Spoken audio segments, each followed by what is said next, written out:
Beth Stratford is joining us from Glasgow. And Beth is a researcher at UCL. And I think because it's quite stressful to have to do it on Zoom, we're going to let Beth go first. So Beth, I know, has some very interesting ideas around issues that are central to our discussion. So Beth, I think you can start if you're ready. Yeah, absolutely. So I think the focus of this session was basically what are the alternatives to relying on private developers to build us out of the affordability crisis. And I'm going to focus largely on the case for using rent controls, but I'll talk a little bit about some other solutions. So I'll cover basically a bit of context, what role rent controls have played historically in maintaining rental affordability. I'll give you some provisional figures on the impact that rent controls could have on household finances, government finances, and landlord profit margins. These are figures that will be refined in the coming months, but just to give you some idea of the order of magnitude we're talking here. And then I'll talk in a bit of detail about how we could maximize the benefit and minimize the risks associated with landlords selling up. Obviously, that is the big threat that the landlord lobby turn to scaremonger against the case for rent controls. And then really briefly, if there's time, I'll look at how rent controls work in other countries and what different groups in the UK think about rent controls.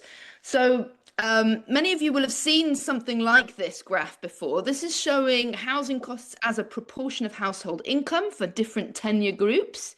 And so the red line is private renters, blue line is social renters, mustardy line there is mortgaged homeowners. Okay, and so what you can see is that up until the 80s, the housing costs facing these different groups was broadly comparable, and everybody enjoyed affordable housing costs. So it wasn't until the 1980 and then the 1988 Housing Acts, which dismantled rent controls, that we saw this enormous chasm open up between the affordability facing private renters in particular and mortgaged households. Obviously, the reduction in interest rates and liberalization of mortgage lending played its role in keeping housing costs for mortgaged homeowners down. But I think looking at that graph, you've gone a bit quiet there. We don't have a lot of control over volume on this system. So if you just make sure you're close and talking loud, that's all. Okay. Yeah, I'll snuggle into my laptop. You're getting closer. Yeah, so I was just saying, like, looking at this graph, I think it's pretty obvious that it's going to be very difficult to close that chasm that's opened up between renters and homeowners, mortgaged homeowners, without some form of re-regulation of rents. And just to underline that point, I wanted to show this study, which was pulled together by Generation Rent. It's actually the best we've got at the moment. There haven't been a lot of really robust studies looking at the relationship between house building and rental affordability. So this is one of the few things that we do have. It's not perfect, but it's something. So it's showing the relationship between, on the x-axis, the change in the number of homes per thousand people, and on the y-axis, the change in the rent burden, rent to income ratio. Now, you can see there is a slight relationship there, but it's not very strong.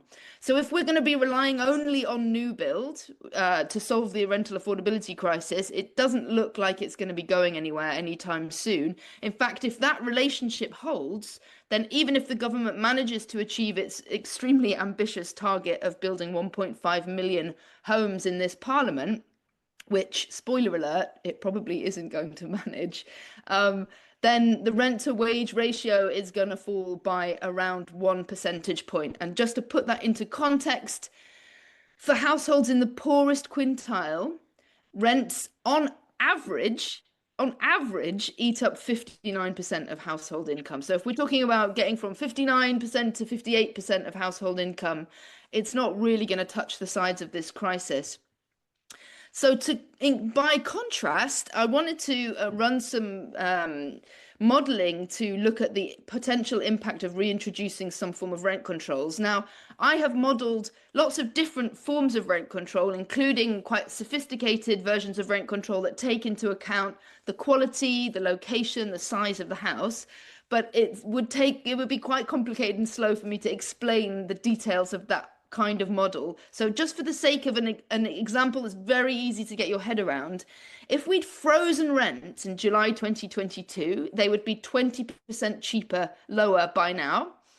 And in that case, households would be saving on average about £2,300 per year.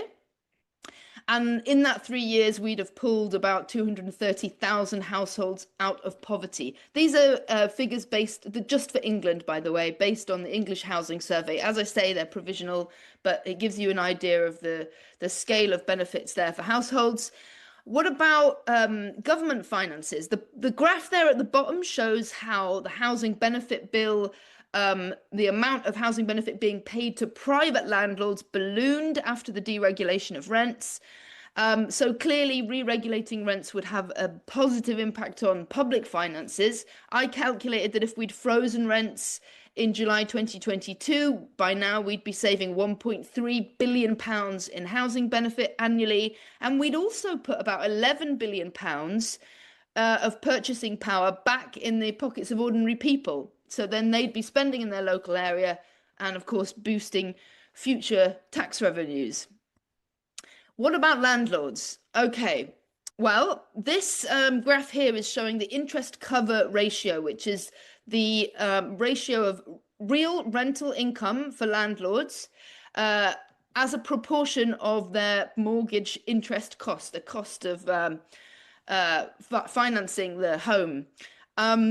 This is based on an FOI, several FOI requests to HMRC, and using that, combining it with a rule of thumb, simple assumption about the amount that landlords are spending on maintenance. I'm following the same rule of thumb used by mortgage lenders, which is that landlords spend about 20% of market rents on maintenance costs.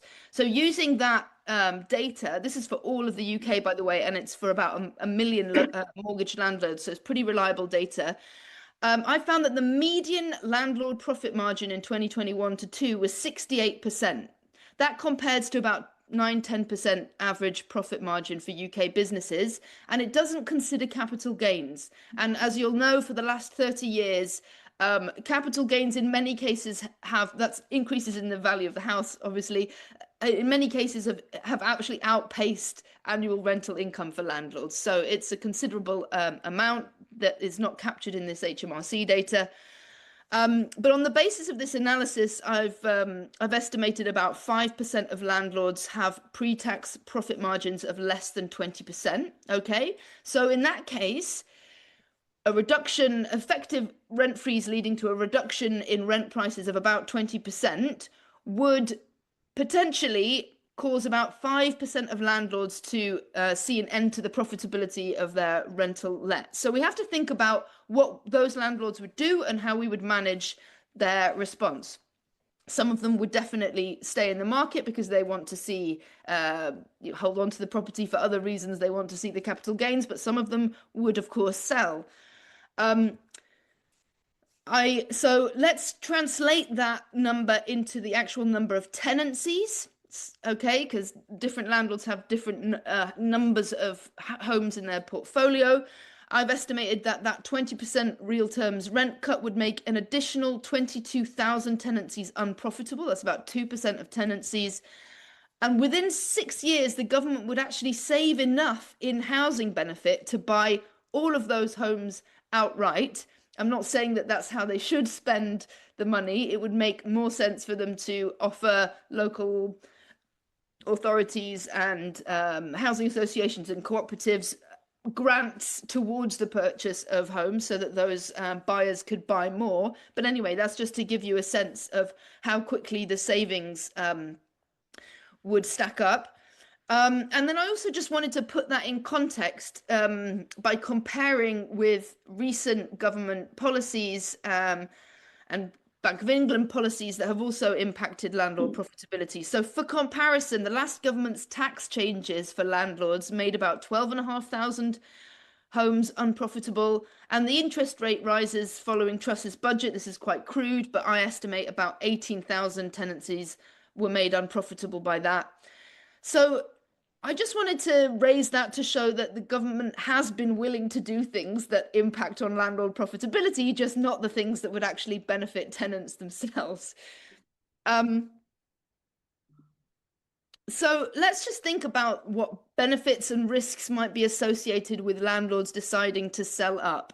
Clearly, if homes are bought by sitting tenants or bought by social landlords or cooperatives, it would be a better picture for affordability overall and for people having agency over the homes that they live in.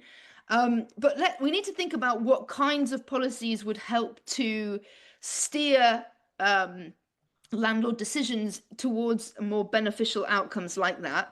So if we want to encourage landlords to sell to sitting tenants, we can have a first right of refusal for sitting tenants. I hope this slide is visible.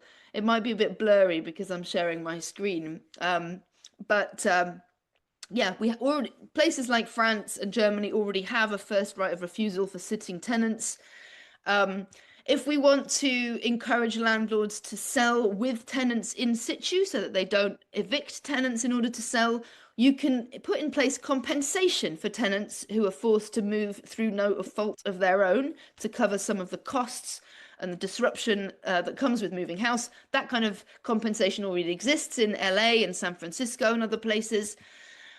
We can have a first right of refusal also for social housing providers. That exists in Catalonia, in Valencia, for example, and of course more grant funding to support those acquisitions. We can also have capital gains tax relief for landlords selling to social housing providers, housing cooperatives, and so on. Now, where landlords do evict in order to sell, obviously tenants will face the disruption of having to move, and we need to manage that process really carefully. So policies that would help here include increased eviction notice periods. We could increase that to 6 months, already exists in Wales and France, for example.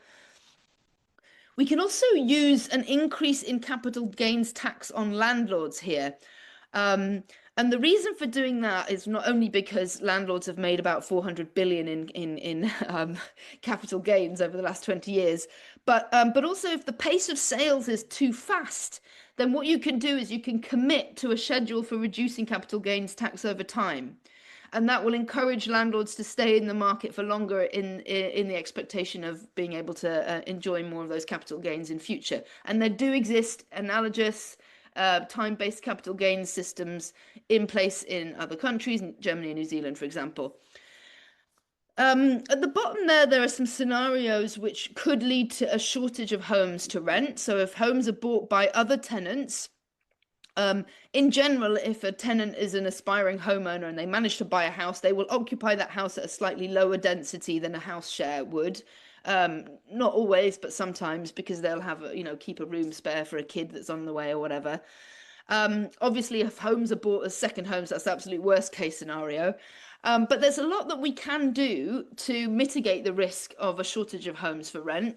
I'm run through these briefly. One is to support empty nesters to downsize. I'll come back to that in a second. Another is to encourage the sale of short-term lets. Policies in that direction already in Barcelona, Portugal, New York. And another is to raise taxes on empty and second homes. And I've given a couple of examples there.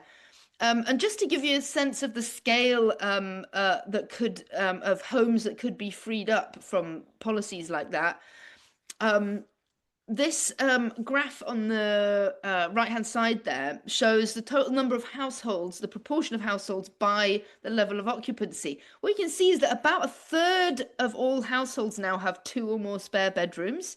A lot of those are empty nesters, so they're older households whose kids have flown the nest.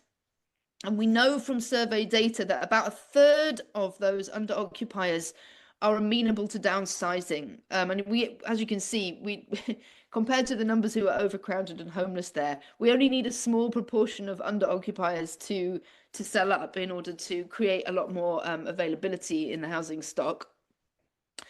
And then there's just a few stats there on the left.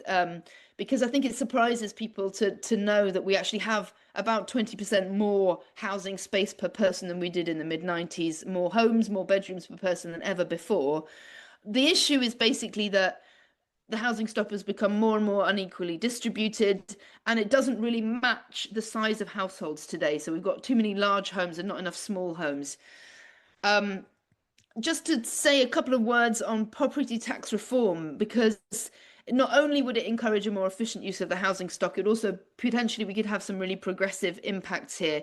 Just on the left, there's an example taken from the Fairer Share campaign, who campaign around replacing council tax with a proportional property tax, to get rid of this, horrendous situation where somebody in Hartlepool with a £90,000 house would be paying more council tax than somebody in a mansion in Wandsworth.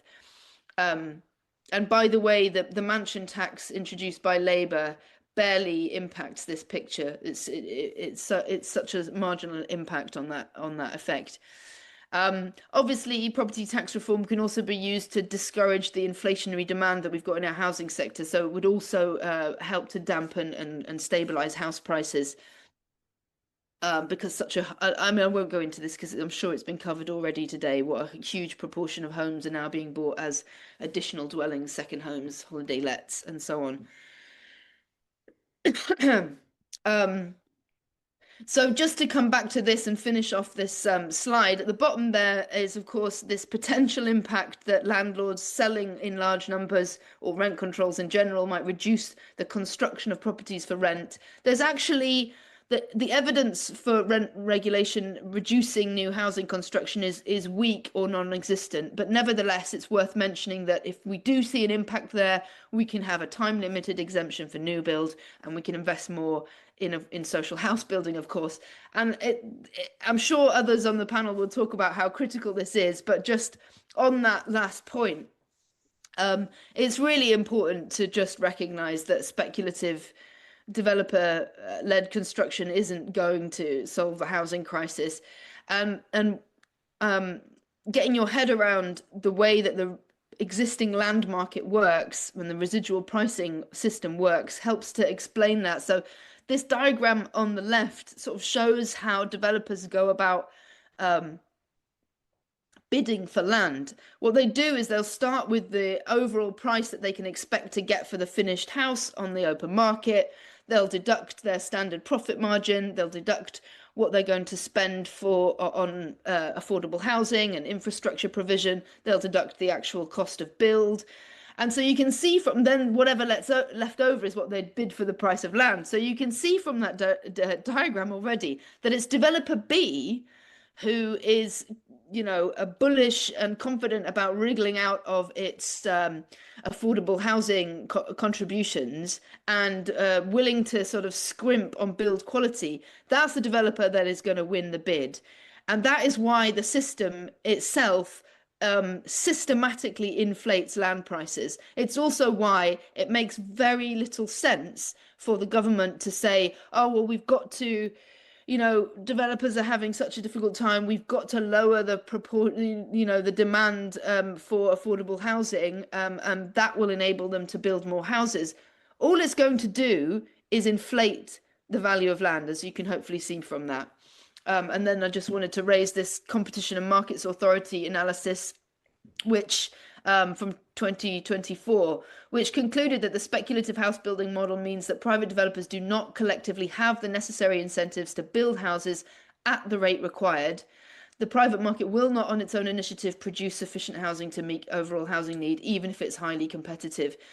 So I think that underlines the point that we just can't get away from the fact that we need more publicly led house building. And then finally, just quickly, I wanted to show rent controls are in place in a lot of places, probably at least 16 European countries on my last count. Some of those systems focus narrowly on controlling the rate of increase within tenancies. One problem with that is that it will lead to big differences opening up in the price of old tenancies, which would be good value, and new tenancies, which would be very poor value. that creates problems because it opens up a big incentive for subletting, for taking backhanders, and it can kind of create a black market essentially and undermine the system. But by contrast, if you have that can be avoided if you have rent controls actually linked to the property rather than the tenancy. And if you link them to the property, you can also have sophisticated systems that take into account the size, the location, the quality of the rent controls, including energy efficiency of the properties. So, for example, the Netherlands has a very detailed points-based system where homes that fall below a certain points threshold become regulated, and then they have caps on the maximum rent and caps on the annual rate of increase. So finally, yeah, just to say a little bit about what different groups think about rent controls. I've now seen 3 polls showing that either a small majority or around half of all landlords back rent controls of some kind, and which is, surprising. And then even among conservative voters here in the pie chart on the left, 69% support rent control. So there's overwhelming public support. We've also got increasingly unions speaking out and city mayors speaking out in support of the need for rent control. So just to summarize, my research basically suggests that rent controls could pull significant numbers out of poverty, save the government billions of pounds in housing benefit and win a lot of votes, leave the vast majority of landlords still able to make generous profits, facilitate the expansion of social housing, cooperative housing and home ownership. They can be designed in a sophisticated way to target landlords who are overcharging for poor quality dwellings, and what I haven't really touched on, but I think is quite important, rent controls would make it possible to implement energy efficiency standards without triggering a net zero backlash, because at the moment, what's very likely to happen when landlords are forced to invest in energy efficiency measures is that they will just pass the cost of that on to tenants in higher rent, leading to potentially a good deal of disquiet about those energy efficiency standards. So I'll leave it there and hand over to my fellow panelists.